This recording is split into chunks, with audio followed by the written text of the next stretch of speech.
Hello friends, welcome back to my channel. I hope you will be happy. चलिए आज की class में हम लोग क्या करेंगे भाई, 11th की क्लास की बेसिक स्टार्ट करते हैं। आज क्लास 11th से ही हम लोग स्टार्ट करते हैं। क्लास 11th से स्टार्ट करते हैं भाई, है ना। क्लास 11th में सबसे पहले देखिए, नॉर्मली हम लोग 9th 10th में तो बेसिक पढ़े ही रहते हैं, लेकिन फिर से हम 11th से स्टार्ट करते हैं, तो जिससे आपको क्या होता है पूरा सही से समझ में आ जाएगा। तो देखिए क्लास 11th में बेसिक पढ़ने से पहले सबसे पहले हमको क्या करना है, सबसे पहले एकदम सबसे पहले हम क्या करवाएंगे, सबसे पहले हम आपको कुछ होमवर्क देंगे, आप उसको तैयार कीजिए। देखिए एकदम सही से पढ़ना है केमिस्ट्री, देखिएगा आप एकदम चैनल पे बने रहिएगा, देखिएगा आप केमिस्ट्री कैसे आपको नहीं समझ में आती है। केमिस्ट्री एकदम आसान है और शायद हमें लगता है फिजिक्स मैथ वगैरह से सबसे आसान केमिस्ट्री है। बस केवल आपको ध्यान देने की जरूरत है। और ध्यान कैसे देना है कि केमिस्ट्री ये कहती है कि पीछे वाला भी हमारे साथ लेके चलो भाई, है ना।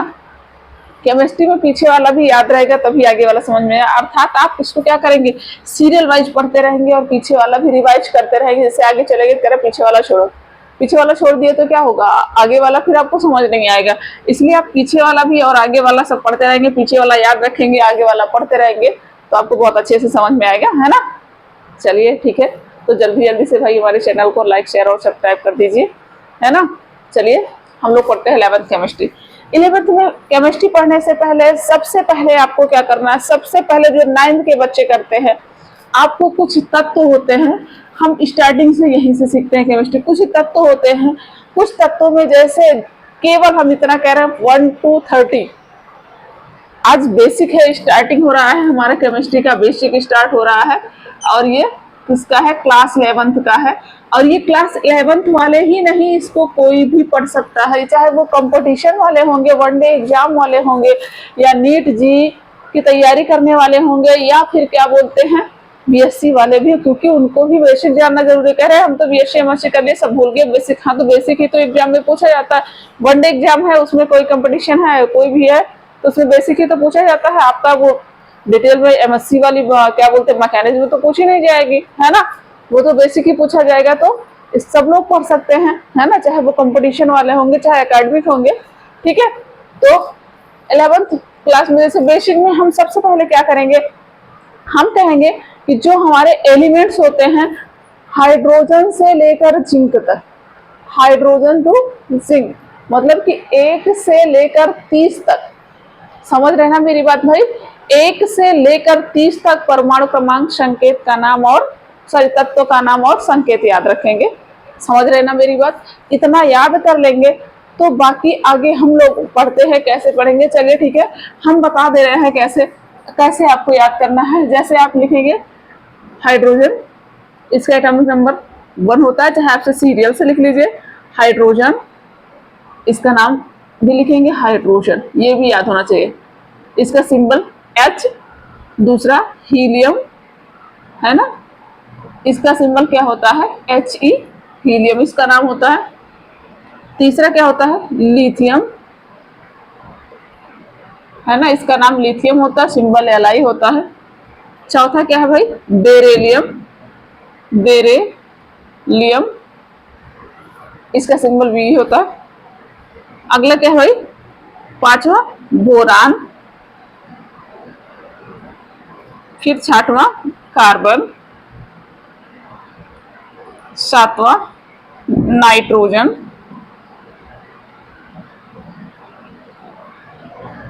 आठवां ऑक्सीजन, नवा है भाई फ्लोरीन, और 10वां क्या है नियान। क्या भाई नियान। इसी तरह आपको क्या करना है, पूरा 30 तक याद करना है। अब 11th क्या हो जाएगा भाई, 11 हो जाएगा सोडियम Na, 12th क्या हो जाएगा Mg मैग्नीशियम, 13 क्या हो जाएगा Al एल्यूमिनियम, ये क्या हो जाएगा Si सिलिकॉन, और ये फास्फोरस,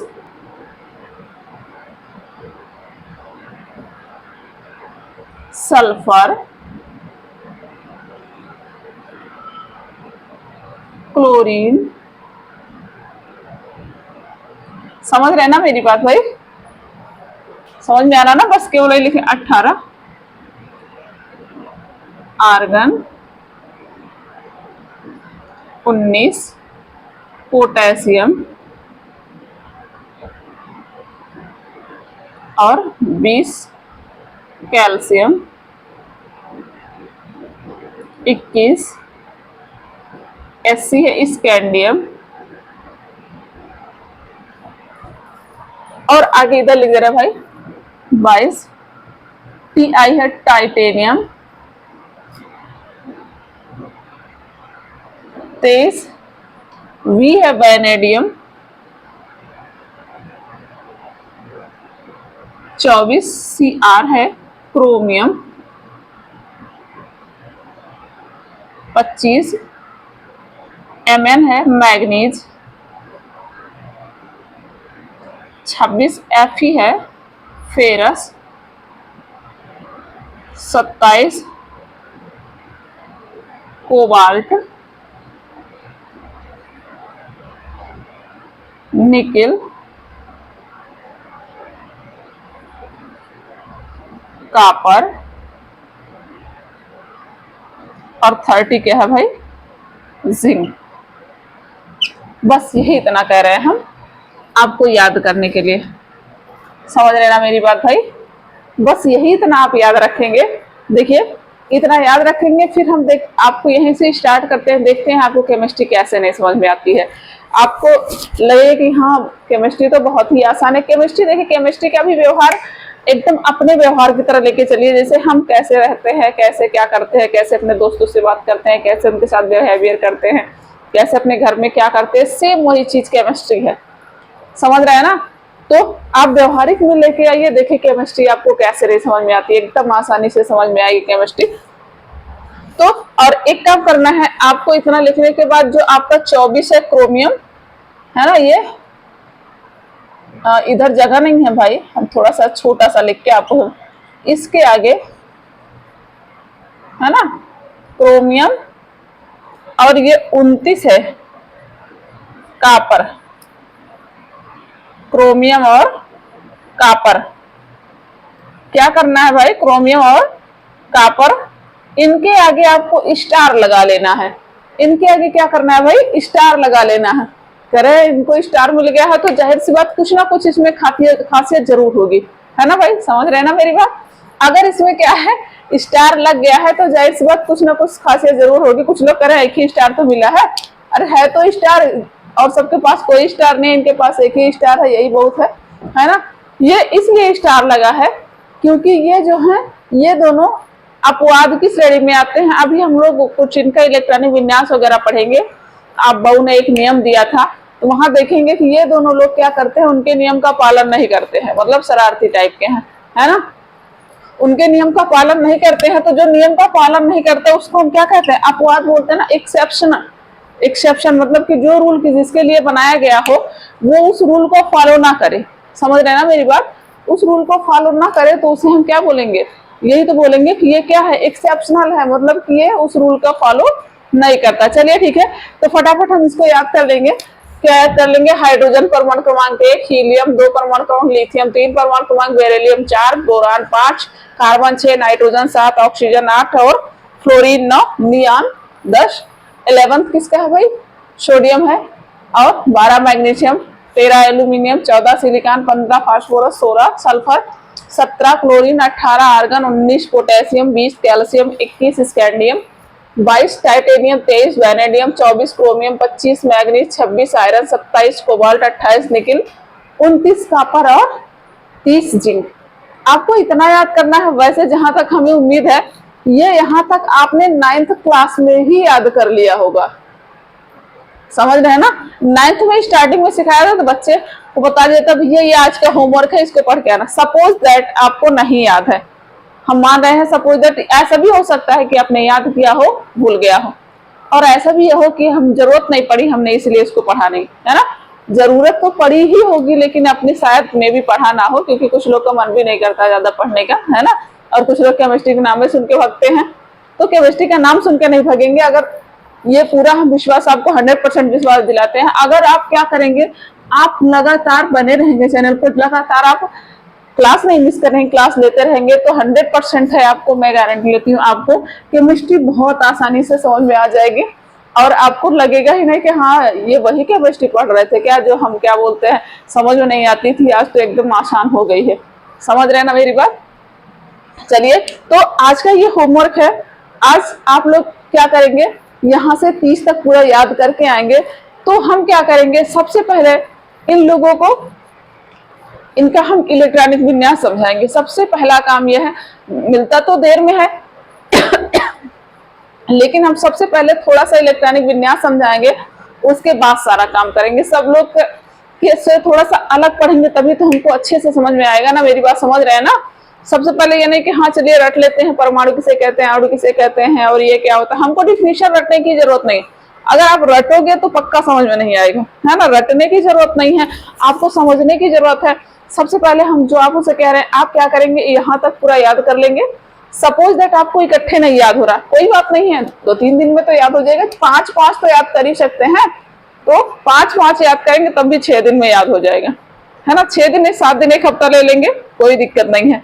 जब तक आप उसको याद करते रहिए रोज, और उसके अलावा जो समझाया जा रहा है उसको समझते भी रहेंगे, है ना। देखिएगा आपको बहुत अच्छे से समझ में आएगा, तो आपको ये याद हो जाएगा, इसमें कोई दिक्कत नहीं है।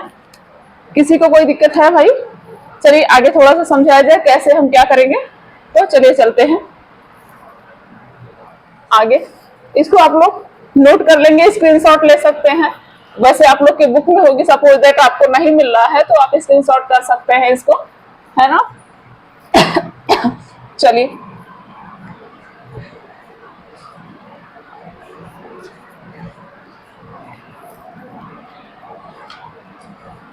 चलिए हम लोग अब क्या करना है, हमको कह रहे हैं चलिए सपोज दैट हमने इसको 30 तक याद कर लिया, बहुत अच्छा किया आपने 30 तक याद कर लिया। अब हमको 30 तक जब याद हो गया तो हमको एक साइंटिस्ट है आप बाउ, समझ रहे हैं ना, साइंटिस्ट आप बाउ जर्मन भाषा का शब्द है, समझ रहे हैं ना, जिसका मतलब क्या है, रचना या निर्माण करना, समझ रहे हैं ना। आप बाउ जर्मन भाषा का शब्द है जिसका मतलब है रचना या निर्माण करना। तो हमें कुल मिला के ये कहना है कि हम एक आप बाउ नियम है, क्या भाई,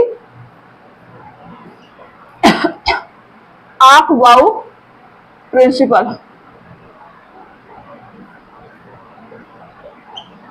क्या भाई, आप बाउ प्रिंसिपल, आप बाउ नियम, समझ रहे हैं ना। एक क्या है भाई, आप बाउ नियम है, जिससे हमको ये सीखना है कि हम इलेक्ट्रॉनिक विन्यास कैसे करें, है ना। तो इलेक्ट्रॉनिक विन्यास के लिए इन्होंने उसके पहले एक चीज और, इलेक्ट्रॉनिक विन्यास के लिए इन्होंने नियम दिया है, लेकिन थोड़ा सा उसके पहले एक चीज और मिस कर रहे हैं, पहले उसको सीखने फिर नियम सीखें। देखिए सबसे पहले हमें देखना है कि परमाणु, जैसे अभी आपने कहा परमाणु क्या होता है, डिफिनेशन रखने की जरूरत नहीं। आप क्या करेंगे, सबसे पहले कहेंगे परमाणु होता क्या है, ऐसे व्यवहारिक में आप देखेंगे, जिसको आप एटम बोलते हैं, है ना, इसको आप क्या बोलते हैं, एटम बोलते हैं। ये होते क्या है, तो जो भी आपने लिखा था वही तो होते हैं ना, परमाणु, hydrogen, helium, lithium, beryllium, boron, carbon, nitrogen, oxygen, ऐसा करके लिखा है ना, सब यही तत्व होते हैं, यही परमाणु होते हैं, है ना। तो अब कह रहा है कि जो ये परमाणु होते हैं, जैसे हमने हाइड्रोजन ले लिया, परमाणु क्या होते हैं, तो अभी जितना हमने परमाणु लिखा था भाई, क्या किसी परमाणु पर आपने देखा कोई चार्ज था? चार्ज का सेंस क्या है, धनायन या ऋणायन। चार्ज का सेंस क्या होता है भाई, धनायन या ऋणायन। क्या देखा था आपने किसी पर हमने धनायन या ऋणायन लगाया था? नहीं लगाया था ना। तो इसका मतलब कोई भी जो परमाणु होते हैं वो उस पर कोई चार्ज नहीं होता, अर्थात वो आवेशित नहीं होते। वो क्या होते हैं भाई, आवेशित नहीं होते, अर्थात क्या होते हैं, उदासीन होते हैं। यहां से सेंस क्या मिला आपको भाई, कि जो परमाणु होते हैं वो कैसे होते हैं, उदासीन होते हैं। समझ में आ रही है बात भाई, परमाणु कैसे होते हैं, उदासीन होते हैं, उन पर कोई चार्ज नहीं होता है। और परमाणु का आकार जो होता है वो कैसा होता है, परमाणु गोलाकार होते हैं। परमाणु कैसे होते हैं भाई, गोलाकार होते हैं। परमाणु कैसे होते हैं, गोलाकार होते हैं। और गोलाकार होते हैं तो उसके क्या होता है, उसके सेंटर में एक न्यूक्लियस होता है। परमाणु के सेंटर में एक न्यूक्लियस होता है जो कैसा होता है, धनावेशित होता है। कैसा होता है भाई, धनावेशित होता है। और उसके चारों ओर की जो एरिया होती है, उसके चारों ओर की जो न्यूक्लियस के चारों ओर की एरिया होती है वो कैसा होती है, जिसको हम इलेक्ट्रॉन क्लाउड बोलते हैं। क्या बोलते हैं, इलेक्ट्रॉन क्लाउड बोलते हैं। तो वो कैसी होती है, ऋणावेशित होती है। वो कैसी होती है भाई, ऋणावेशित होती है। क्यों होती है ऋणावेशित, क्योंकि यहाँ जो है इलेक्ट्रॉन चक्कर लगाते हैं। यहाँ क्या करते हैं, इलेक्ट्रॉन चक्कर लगाते हैं और इलेक्ट्रॉन पर आवेश कैसा होता है भाई, ऋणावेश होता है। तो चलिए हम लोग फिर से परमाणु के बारे में आते हैं थोड़ा सा। आपने कहा कि देखिए हम रट नहीं रहे हैं, है ना, परमाणु की डिफिनेशन हम रट नहीं रहे हैं कि हाँ चलिए ठीक है, उसमें परमाणु उदासीन होते हैं, कैसे हैं ये समझ रहे हैं, है ना। आपने कहा परमाणु गोलाकार होता है ना, और परमाणु पर अभी आपने देखा कि कोई चार्ज नहीं होता, इसलिए उदासीन होते हैं। और आपने कहा कि जो परमाणु होते हैं वो क्या होते हैं, उनको हम विभाजित नहीं कर सकते। अब देखो इसको हम कैसे समझेंगे, कह रहे हैं कि जो परमाणु है इसको हम विभाजित नहीं कर सकते। विभाजित का सेंस है उसको और छोटे टुकड़ों में डिवाइड नहीं कर सकते। तो कैसे नहीं कर सकते, देखिए परमाणु अकेला है बेचारा, जैसे 2-3 लोग हैं तो उनको अलग अलग बांट दो, लेकिन जब अकेले एक ही लोग है तो क्या उनको और भी बांट सकते हो, बिल्कुल नहीं बांट सकते। तो कैसे बांट सकते, उनको तोड़ तोड़ के उनका हाथ पैर सब अलग अलग करके, है ना। तो वो क्या हुआ, वो परमाणु नहीं बचा ना। जब उनका, जैसे अभी इंसान की बात कर लेते हैं, परमाणु की बात छोड़ दीजिए क्योंकि परमाणु से आप नहीं समझते हो ना। ये परमाणु है बेचारे, इसे भी मान लीजिए 2-3 लोग हैं, 2 लोग हैं सपोज दैट, या 3 लोग हैं। कह रहे हैं कि भाई इनको क्या ये डिवाइड इनको किया जा सकता है, बिल्कुल डिवाइड किया जा सकता है। इनको क्या कर सकते हैं, तीनों लोग को ऐसे अलग अलग डिवाइड किया जा सकता है। लेकिन सपोज दैट वो एक ही लोग हो तो ये क्या इनको भी डिवाइड किया जा सकता है। इनको तो डिवाइड ऐसे किया जा सकता है कि इनका हाथ अलग कर दिया जाए, पैर अलग कर दिया जाए, सर अलग कर दिया जाए। तो क्या वो इंसान रहा, नहीं रहा ना। बिल्कुल सेम उसी तरह है जो परमाणु है, अणु है, अणु को हम ऐसे लिखते हैं, एक अणु में 2 परमाणु हो गए। अब इसको हम डिवाइड कर सकते हैं 2 परमाणुओं में, लेकिन बेचारा परमाणु तो अकेले है। जब ये अकेले है तो क्या इसको हम डिवाइड कर सकते हैं, बिल्कुल नहीं कर सकते हैं। इसको अगर हम करेंगे तो सेम वही कंडीशन, हाथ पैर तोड़ने की बात कर रहे हैं तो वही कंडीशन होगी कि इसको हम डिवाइड कर सकते हैं तो इसके मूल कणों में डिवाइड कर सकते हैं। ये मूल कणों से मिलकर बना, जैसे आपका शरीर जिससे मिलकर बना, भाई हाथ पैर सब एक में सिमट के आप शरीर बना, सेम वैसे जो हाइड्रोजन है ये भी क्या मूल कणों से मिलकर बना है। और वो मूल कण है इलेक्ट्रॉन, प्रोटॉन और न्यूट्रॉन। वो कौन से मूल कण है, इलेक्ट्रॉन, प्रोटॉन और न्यूट्रॉन। तो यहां से क्या क्लियर हो गया भाई, आपने एकदम सही चेक कर लिया ना कि जो परमाणु होते हैं वो इलेक्ट्रॉन, प्रोटॉन, न्यूट्रॉन से मिलकर बने होते हैं। तो अर्थात अगर हम परमाणुओं को ब्रेक करते हैं तो इसमें केवल उनके मूल कणों में विभाजित कर सकते हैं और बाकी हम परमाणु को विभाजित नहीं कर सकते। तो यहाँ से परमाणु की डिफिनेशन आप दे सकते हैं। अब आपको रखने की जरूरत नहीं, समझ सकते हैं ना। आपसे कोई पूछे परमाणु की डिफिनेशन बताइए तो आप बढ़िया सही से बताएंगे। क्या बताएंगे, क्योंकि परमाणु जो होता है वो गोलाकार होता है ना। इसको मॉडल में हमने पढ़ लिया था, है ना।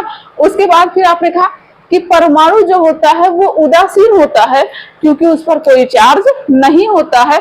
अर्थात कह सकते हैं कि उसमें इलेक्ट्रॉनों की संख्या प्रोटॉनों की संख्या के बराबर होती है ना। और तीसरी कंडीशन और कह सकते हैं कि परमाणु जो होता है वो विभाजित नहीं हो सकता। समझ रहे हैं ना, परमाणु को हम विभाजित नहीं कर सकते हैं। अगर परमाणु को विभाजित करे हैं तो सिर्फ उसके मूल कणों में कर सकते हैं। वो मूल कणों में किसमें कर सकते हैं भाई, इलेक्ट्रॉन, प्रोटॉन और न्यूट्रॉन। अब कह रहे हैं कि ये इलेक्ट्रॉन, प्रोटॉन, न्यूट्रॉन ये क्या होता है, चलिए इनके बारे में भी समझ लेते हैं। देखिए जो इलेक्ट्रॉन होते हैं इन पर आवेश कैसा होता है थोड़ा सा समझ लेंगे। तो इलेक्ट्रॉन होता है, इलेक्ट्रॉन को हम ई से रिप्रेजेंट करते हैं, है ना। इस पर ऋणावेश होता है, इस पर कैसा आवेश होता है, ऋणावेश। और प्रोटॉन होता है, इसको पी से कहते हैं, इस पर कौन सा होता है, धनावेश। और न्यूट्रॉन होता है, ये न्यूट्रल होता है, इस पर कोई आवेश नहीं होता। इस पर क्या होता है भाई, कोई आवेश नहीं होता है। तो याद रखेंगे, है ना। आपको क्या करना है, आपको 1 से 30 तक परमाणु क्रमांक तत्व के नाम संकेत याद करके आना है। और उसके बाद में हम लोग क्या पढ़ रहे हैं भाई, हम लोग पढ़ रहे हैं अब इसके आगे हम लोग यहाँ पढ़े कि परमाणु क्या होता है ना, क्योंकि इलेक्ट्रॉनिक कॉन्फ़िगरेशन पढ़ रहे थे, तो इलेक्ट्रॉनिक कॉन्फ़िगरेशन में इलेक्ट्रॉन की आवश्यकता होगी और आपको इलेक्ट्रॉन पता ही नहीं है ना। इसलिए हमें इलेक्ट्रॉन बताने के चक्कर में हमको पूरा परमाणु बताना पड़ा। और परमाणु के जब जान ही गए हैं तो इसी के साथ में हम अणु भी जान जाते हैं, है ना। तो चलिए ठीक है, परमाणु और इसके बाद में हम अणु भी जान जाते हैं। तो देखिए, जब अकेला जैसे परमाणु है, अकेला हाइड्रोजन है, समझ रहे ना मेरी बात भाई, अकेला हाइड्रोजन है ये बेचारा परमाणु। और ये जब H2 हो गया, ये क्या हो गया, अणु हो गया, है ना। तो आप क्या कह सकते हैं, अणु जो होते हैं वो कैसे होते हैं, परमाणुओं से मिलकर बने होते हैं। अणु जो होते हैं वो देखिए 2 हाइड्रोजन मिला देंगे ना भाई, तो क्या बन जाएगा, करें 2H, हाँ 2H भी बन जाएगा, H2 भी बना सकते हैं, है ना। तो अणु जो होते हैं वो परमाणुओं से मिलकर बने होते हैं। और ये रासायनिक ये विभाजित इनको किया जा सकता है, किया जा सकता है ना, अणु को विभाजित किया जा सकता है। कैसे किया जा सकता है, इनको इनके परमाणुओं में किया जा सकता है। जैसे भी हमने कहा नहीं था भाई, अगर 2 लोग हैं तो उनको हम विभाजित कर सकते हैं, 1 लोग इधर हो जाए 1 लोग इधर, लेकिन अगर 1 ही लोग हैं तो हम उनको विभाजित नहीं कर सकते। तो वैसे अणु तो 2 लोग हैं, इनको विभाजित कर सकते हैं। ये भी इलेक्ट्रॉन प्रोटॉन न्यूट्रॉन से मिलकर बने होते हैं, है ना। चलिए ठीक है, तो यहां से समझ में आ गया कि जो अणु होते हैं वो परमाणुओं से मिलकर बने होते हैं और इनको विभाजित किया जा सकता है। और ये क्या करते हैं, रासायनिक अभिक्रियाओं में भाग लेते हैं। ये रासायनिक अभिक्रियाओं में विभाजित होकर बिना दोनों भाग ले सकते हैं, समझ रहे हैं ना। और ये भी रासायनिक अभिक्रिया में भाग लेंगे लेकिन बिना विभाजित हुए, समझ रहे हैं ना। और ये दोनों तरीके से ले सकते हैं, ठीक है। तो यहाँ से आपको अणु परमाणु समझ में आ गया, है ना। और तत्वों के नाम संकेत आप याद करके आएंगे। तो इसके बाद हम लोग आप बाउ का नियम पढ़ेंगे और फिर आपको इलेक्ट्रॉनिक कॉन्फ़िगरेशन सिखाएंगे। इसके आगे इलेक्ट्रॉनिक कॉन्फ़िगरेशन सीख लेंगे, इलेक्ट्रॉन प्रोटॉन न्यूट्रॉन वगैरह निकालना सीख लेंगे, तब हम आप लोग आगे बढ़ेंगे केमिस्ट्री की तरफ, है।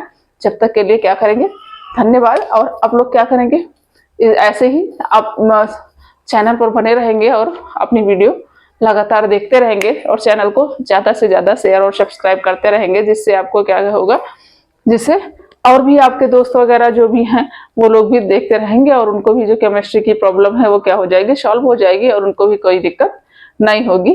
धन्यवाद।